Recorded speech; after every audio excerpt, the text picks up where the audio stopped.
Certainly the most extreme reaction they've gotten has been from the song "F the Police," which has brought the wrath and anger of national police organizations upon them. Imagine telling a story so powerful that the people in charge try to silence you. That's exactly what happened to hip-hop artists in the 1980s. They were the reporters of the streets, and their songs were the headlines. We're diving into the tracks that faced bans and protests, including one so scandalous it led to the artists being arrested right after a performance. 1. King Sun, mythological rapper. Let's begin with a track that was bubbling just under the surface of the mainstream, causing a stir in the underground scene. King Sun was a rapper from the Bronx with a powerful voice and an even more powerful message. In 1989, he released Mythological Rapper, a song that wasn't just about bragging or parties. To put it mildly, it was a lesson in history and philosophy from a perspective many people had never heard before. King Sun was part of a movement that promoted Black consciousness and knowledge of self. The thing nobody tells you is that this kind of message was seen as threatening by the powers that be. The song was filled with ideas from the 5% Nation, a movement that uses unique math and language to understand the universe. For radio programmers and record executives, this was way too deep and way too militant.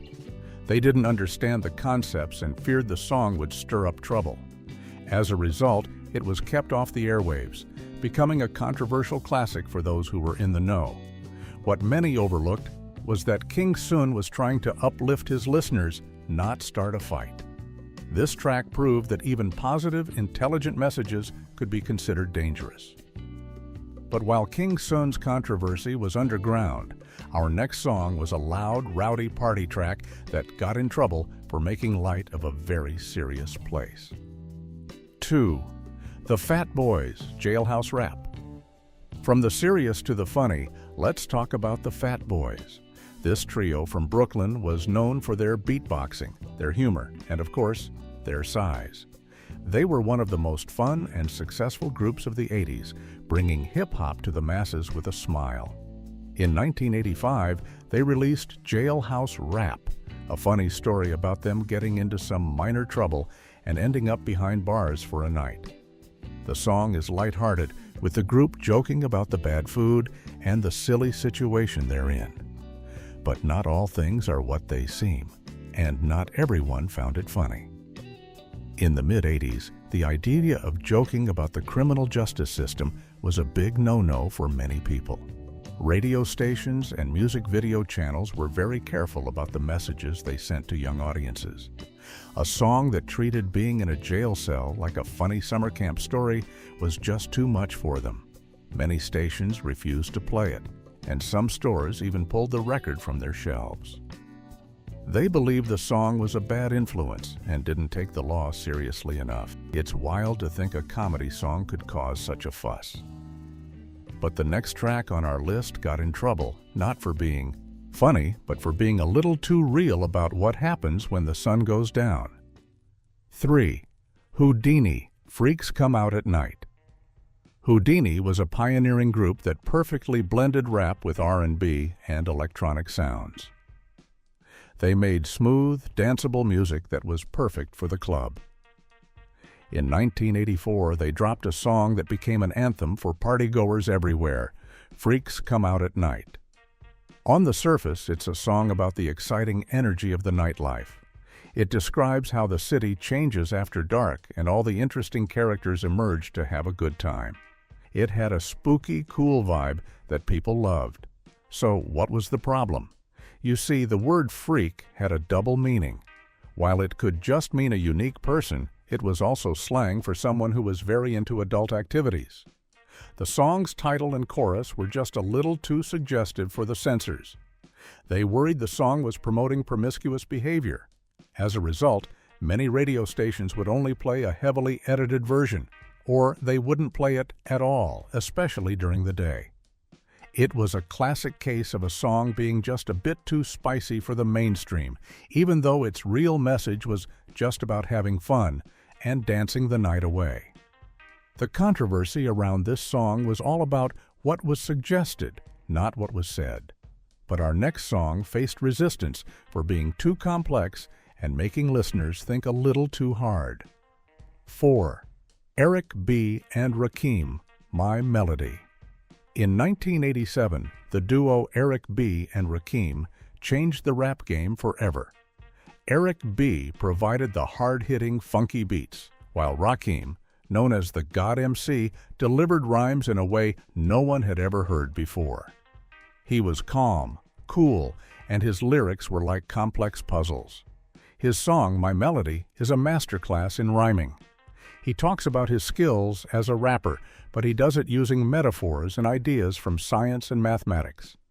He wasn't just rhyming words, he was moving the crowd with pure intellect. Here's the kicker. The song was so smart that it scared people off. Back then, most rap on the radio was simple and about partying. Radio programmers thought Rakim's style was too dense and uncommercial. They believed listeners wouldn't understand his complex rhymes and would just change the station. This wasn't a ban because of bad words or dangerous ideas, but because of its intelligence. What many overlooked is that this uncommercial style would go on to influence nearly every great rapper that followed. It was a quiet controversy, a resistance to something new and revolutionary. Rakim's complex style was seen as a risk. But the next artist on our list had a style that wasn't risky because it was complex. It was risky because it was so tough and aggressive. 5. Just Ice, Back to the Old School. Before gangsta rap had a name, there was Just Ice. Hailing from New York, Just Ice was a rapper with a booming voice and a tough-as-nails delivery that was heavily influenced by Jamaican dancehall artists.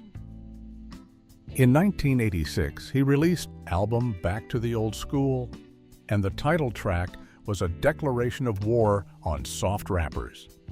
The beat was sparse and hard, and Just Ice's rhymes were aggressive and confrontational. He wasn't just rapping, he was growling over the beat. This raw energy was a shock to the system. At a time when many rap songs were becoming more polished and pop-friendly, Just Ice was unapologetically gritty. His aggressive tone made radio programmers extremely nervous. They felt his music sounded too menacing and glorified a tough guy attitude that they didn't want to promote. The song was largely ignored by mainstream radio, kept in the domain of underground DJs who appreciated its raw power. He was too street for the airwaves, a rapper who sounded as tough as the stories he told. Just Ice's aggressive sound kept him off the radio. But our next song sparked a massive citywide feud that got so big, radio stations had to step in and ban the records just to calm things down. 6. UTFO, Roxanne, Roxanne. Here's a story about how one song accidentally started one of the biggest sagas in hip-hop history. In 1984, the group UTFO, which stands for Untouchable Force Organization, released a song called Roxanne, Roxanne. The track is a story about the group trying to get the attention of a stuck-up girl named Roxanne who rejects all of their advances. It was a catchy, clever song that quickly became a hit, but here's where the controversy starts. A 14-year-old girl from a housing project in Queens, New York, heard the song and was not impressed. She thought Roxanne had every right to turn them down. With the help of a local producer named Marley Marl, she recorded an answer record called Roxanne's Revenge under the name Roxanne Shante. It was a fierce, funny, and completely unauthorized response. The song blew up and suddenly everyone wanted to get in on the action. What followed was what's now known as the Roxanne Wars.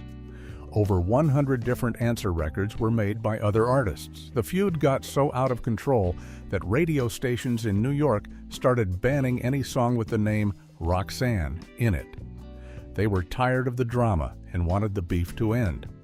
A simple song about a girl led to a massive musical battle. But our next song wasn't about a fictional girl. It was a brutally honest look at the harsh realities of city life, and it was so dark it had to be censored. 7. Grandmaster Flash and the Furious Five, The Message.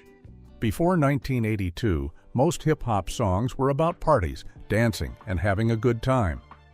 Then came The Message. Grandmaster Flash and the Furious Five released this track, and it changed everything. This song was not a party. It was a slow, serious, and grim description of life in the poor neighborhoods of New York City. The famous chorus, "Don't push me, 'cause I'm close to the edge," became an anthem for people who felt trapped by their circumstances. The lyrics talked about poverty, crime, and a sense of hopelessness. This level of social commentary was unheard of in a hit song. To put it mildly, it made a lot of people uncomfortable. The grim picture it painted of American life was not something that mainstream radio wanted to broadcast. Many stations censored the song, cutting out some of the most powerful and descriptive lines about the struggles of inner-city life. They felt the lyrics were too depressing and might even encourage bad behavior. It was a landmark moment. For the first time, a rap song was holding up a mirror to society, and some people didn't like what they saw. The Message was censored for being too real about the problems of its time. Oddly enough, our next song from just 2 years earlier faced complaints for doing the exact same thing, even in a much simpler way. 8. Curtis Blow, The Breaks. Let's rewind to the very beginning of the decade. Curtis Blow was one of hip-hop's first solo stars, and in 1980 he released The Breaks, one of the first rap songs to become a massive commercial hit. The song is incredibly catchy with a simple concept. Curtis Blow just lists a series of bad breaks or unlucky situations, from your car running out of gas to losing your job. It's a simple, relatable song about the little hardships everyone faces in life. So what could possibly be controversial about that? You see, in 1980, hip-hop was still brand new to most of America. Many radio programmers didn't know what to make of this new style of music that involved talking over a beat. More than that, they were hesitant to play a song that focused on negative things. Even though the song was upbeat, the theme of urban hardship was a turnoff for some stations that wanted to keep their playlists light and happy. The complaints were mild compared to what would come later in the decade, but it was an early sign that hip-hop's tendency to talk about real-life struggles was going to be a problem for the mainstream. The breaks showed that even light complaints could cause a stir. But our next artist had a love song so passionate and direct that it made people blush and question if rappers should even be talking about such things. 9. LL Cool J, I Need Love. LL Cool J, which stands for Ladies Love. Cool James was hip-hop's first true superstar heartthrob. He was known for his aggressive, hard-hitting rap style on tracks like Rock the Bells. But in 1987, he did something completely unexpected. He released a song called I Need Love, which is considered one of the first ever rap ballads. Over a soft, slow melody, LL didn't brag or boast. He spoke softly about his desire for a real, loving relationship and the loneliness of life on the road. This was a huge risk. At the time, rappers were expected to be tough and macho. A song showing this level of vulnerability was unheard of. But the controversy wasn't just about him being soft. The thing nobody tells you is that the song's honest and intimate descriptions of romance were considered too much for many listeners. He talked about his feelings in a way that was very direct and personal. For many, the blend of a rapper's raw energy with the topic of deep romantic connection was scandalous. Some critics and fans of harder rap called him a sellout, while moral watchdogs found the song too steamy for the radio. A rapper showing his sensitive side caused a major debate, but there was nothing sensitive about our next artist, whose song title alone was enough to get him banned from the airwaves. 10. Big Daddy Kane, Raw. When you talk about the greatest rappers of all time, you have to mention Big Daddy Kane. He had it all: a smooth delivery, complex rhymes, and incredible charisma. In 1987, he burst onto the scene with his single, Raw. The song is a showcase of his amazing lyrical ability. He raps at high speed, barely taking a breath, with a level of confidence that was off the charts. It was an explosive and exciting performance that set a new standard for what a rapper could do on the mic. The problem was right there in the title. The song was raw in every sense of the word. It was full of explicit language and boasts that were considered too intense for radio audiences. This wasn't a song with a hidden meaning. It was an in-your-face display of lyrical power that didn't care about politeness. Radio stations immediately demanded a clean version, and even then, many were hesitant to play it. The song's raw energy and unfiltered language made it a prime target for censorship. It became a huge hit in the streets and in the clubs, but the official gatekeepers of the airwaves did their best to keep it quiet. Kane's raw language got him in trouble. But our next artist released a song with a title and a message so shocking it created a massive backlash for its disrespectful portrayal of women. 11. Slick Rick, Treat Her Like a Prostitute. Slick Rick is one of hip-hop's greatest storytellers. With his British accent and eye patch, he created vivid, funny, and often shocking tales in his music. In 1988, he released his classic album, The Great Adventures of Slick Rick, which was full of incredible stories. But one song on that album stood out for all the wrong reasons: Treat Her Like a Prostitute. The title alone was enough to cause a huge uproar. The song tells a story about a woman who is only interested in a man's money and suggests that she should be treated poorly because of it. To put it mildly, the song was seen as deeply offensive and misogynistic. Women's groups and critics were outraged by the song's message, which they said promoted the mistreatment of women. The backlash was swift and severe. Radio stations wouldn't touch the song with a 10-foot pole. It was completely banned from the air.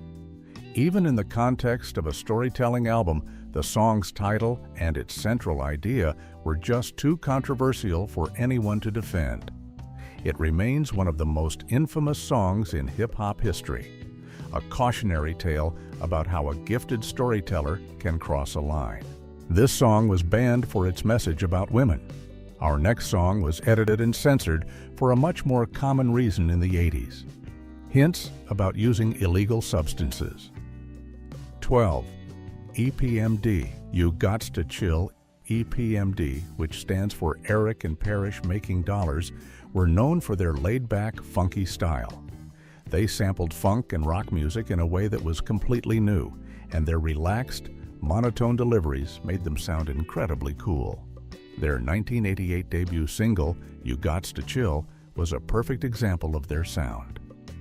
It was built around a sample from the funk band Zapp, and it was a song all about being cool, calm, and collected. So how could a song about chilling out get into trouble? Well, the censors were reading between the lines. The song contains some slang and references that were understood to be about getting high. In the late 80s, the Just Say No anti-substance campaign was in full swing, and any mention of that kind of activity in music was a major red flag. Record labels and radio stations were under a lot of pressure to present a clean image. As a result, the song was often played in an edited form that removed the lines they thought were too suggestive. It was a subtle form of censorship, but it showed how nervous the industry was about any content that could be seen as promoting an illegal lifestyle. Even a chill song could get censored. But our next track was seen as anything but chill, thanks to an album cover that featured the artists holding some very serious-looking hardware. 13. Boogie Down Productions, Criminal Minded. After the tragic loss of their DJ, Scott LaRock, Boogie Down Productions, led by the rapper KRS-One, became one of the most conscious and political groups in hip-hop. But their 1987 debut album, Criminal Minded, came from a much harder place. The title track was a gritty, realistic look at street life. KRS-One wasn't necessarily glorifying the life, but he was explaining the mindset of someone trying to survive in a tough environment. The real controversy, however, came from the album's cover. The photo on the front shows KRS-One and Scott LaRock holding firearms and ammunition. This image was incredibly shocking for the time. It was a bold and confrontational statement. Many record stores refused to carry the album, or they would only display it behind the counter. The image, combined with the raw lyrics of the title track, created a perfect storm of controversy. People thought the group was promoting a life of crime and violence. What many overlooked was that KRS-One was a deeply intelligent artist trying to document the world around him, not just celebrate its worst parts. The image of guns was enough to get this album pulled from stores, but our next song got in trouble for promoting a different kind of power, the power of black pride. 14. Run DMC, Proud to be Black. Run DMC were the kings of rock and the first superstars of hip-hop. They brought rap music to the suburbs and to MTV with huge hits like Walk This Way. They were global icons. But on their 1988 album, Tougher Than Leather, they included a song that showed a different side of the group. It was called Proud to be Black. The song is a powerful statement of black pride, referencing important figures in black history like Martin Luther King Jr. and Malcolm X. It was an anthem of empowerment and self-respect. You would think a positive song like this would be celebrated, but not all things are what they seem. In the 1980s, a direct and unapologetic statement of racial pride like this made some people very nervous. The song was challenged by some school districts, and there were debates about whether it should be included on school playlists. Some people argued that the song was divisive and that focusing on racial pride could cause tension. It was a bizarre controversy where a song with a positive and uplifting message was treated as something dangerous simply because it asked its listeners to be proud of who they are. A song about pride was challenged for being divisive. But our next artist created a sound so raw and real about street life that it basically invented a new genre, and radio wanted nothing to do with it. 15. Schoolie D, PSK. What does it mean? Long before NWA, there was a rapper from Philadelphia named Schoolie D who was painting brutally honest pictures of life on the streets. In 1985, he released a song called PSK What Does It Mean? The sound was raw and stripped down, made on a simple drum machine. Over this beat, Schoolie D told a story from the perspective of a local tough guy.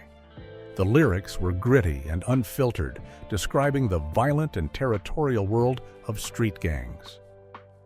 This song is now considered by many to be the very first gangsta rap record. And at the time, nobody had ever heard anything like it. It was so far removed from the party rhymes of the day that radio didn't know what to do with it.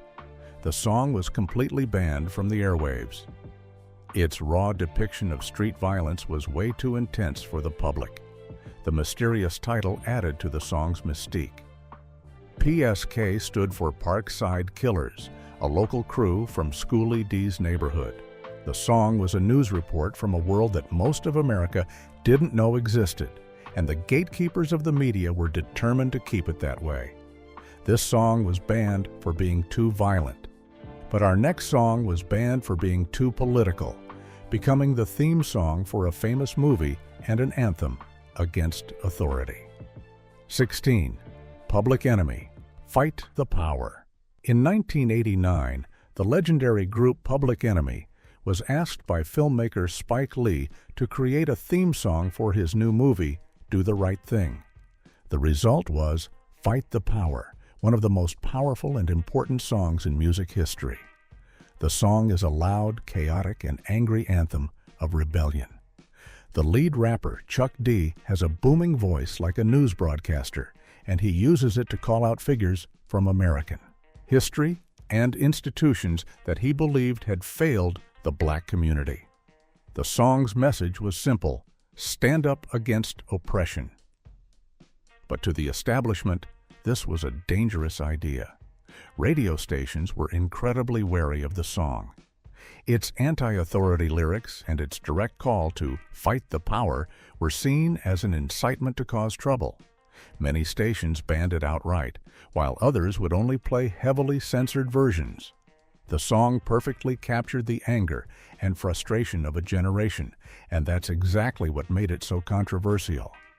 It became bigger than the movie it was made for, a timeless protest anthem that proved just how scared the system can get when people start to question it.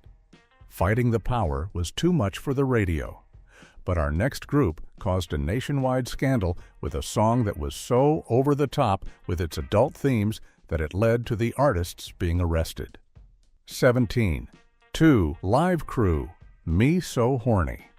No group in hip-hop history is more associated with controversy than 2 Live Crew. This group from Miami, Florida, was known for their booming bass music and their extremely explicit lyrics. In 1989, they released their album As Nasty As They Wanna Be, and on it was the song Me So Horny. The track was built around a sample from the war movie Full Metal Jacket, and the lyrics were a non-stop barrage of incredibly graphic and suggestive descriptions of adult situations. The song caused a moral panic across the country. A federal judge declared the album legally obscene, a first for a musical recording in the United States. This meant that selling the album was now a crime in certain parts of Florida. What many overlooked is that this wasn't just about bad words. It became a major legal battle over free speech. Group members were even arrested after a performance for violating obscenity laws. The case eventually went to a higher court, where the ruling was overturned, but the battle made 2 Live Crew infamous. They were banned from radio, their albums were pulled from stores, and they became the #1 target for anti-rap politicians. This group went to court for their words. But our next artist, a hip-hop legend, started a side project that created a song so controversial it drew criticism from the president himself. 18. Ice-T. Cop K. Ice-T was one of the original gangsta rappers from the West Coast, known for his detailed stories about street life. But he was also a huge fan of heavy metal music, so he formed a rock band called Body Count as a side project. In 1989, on their debut album, they included a song called Cop K. It's important to note, this was a rock song, not a rap song. But because Ice-T was a famous rapper, the hip-hop world got all the heat. The song tells a story from the perspective of a character who is fed up with police mistreatment and decides to take matters into his own hands. The reaction was a firestorm. It was one of the biggest controversies in music history. Police organizations across the entire country called for a boycott of the album and everything related to Time Warner, the company that released it. Politicians, including the President of the United States, publicly denounced Ice-T and the song. The pressure was immense. Stores were threatened, and executives received death threats. In the end, Ice-T voluntarily decided to pull the song from future pressings of the album, not because he was forced to, but to protect the people he worked with. The president speaking out against a song is one thing. But our next entry is a song so powerful and so raw that it caused the FBI to get directly involved. 19. NWA, F the Police. Here we have a song so monumental it got the United States government's attention. In 1988, a group from Compton, California called NWA, or N-Words with Attitudes, dropped an album that shook the world. On it was a track that we will call Forget the Police. You see, this wasn't just a song, it was a news report from the streets, structured like a courtroom scene where the rappers put the police department on trial. The lyrics painted a vivid picture of young men being hassled and mistreated by the authorities in their neighborhood. It was raw, angry, and completely honest about their experiences. The reaction was immediate and intense. Radio stations flat out refused to play it. But the thing nobody tells you is how far the backlash went. The FBI actually sent an official warning letter to NWA's record company. The letter suggested the song was encouraging violence and disrespect towards officers of the law. This was completely unprecedented. A hip-hop group had officially rattled the federal government. This act of intimidation only made the song more legendary. At their concerts, police would often stand by, ready to shut the show down if they even attempted to perform the track, solidifying its status as the ultimate rebel anthem. A hip-hop group had officially rattled the federal government. But while the FBI getting involved is the peak of controversy, our final story involves a group so angry about an injustice, they created a music video that got them banned from TV for showing political violence. 20. Public Enemy. By the Time I Get to Arizona. While technically released in the early 90s, the roots of this song's controversy are planted firmly in the late 80s. Public Enemy was never afraid to speak truth to power. This time, their target was the state of Arizona. The controversy began because Arizona was one of 2 states that refused to recognize Martin Luther King Jr. Day as a national holiday. In 1987, the governor there actually canceled the holiday. This caused widespread outrage and led to boycotts of the state. Public Enemy decided to respond with music. Their song, By the Time I Get to Arizona, was their protest. The lyrics are a fantasy of the group going to Arizona to deal with the politicians who disrespected Dr. King's legacy. But the real firestorm came from the music video. The video shows members of Public Enemy taking out Arizona politicians in response to their decision. It was an incredibly shocking and provocative piece of film. MTV banned the video instantly. Critics and politicians called it irresponsible and dangerous, accusing the group of promoting political violence. Public Enemy argued that they were using shocking imagery to draw attention to a real injustice, but for many, they had gone way too far.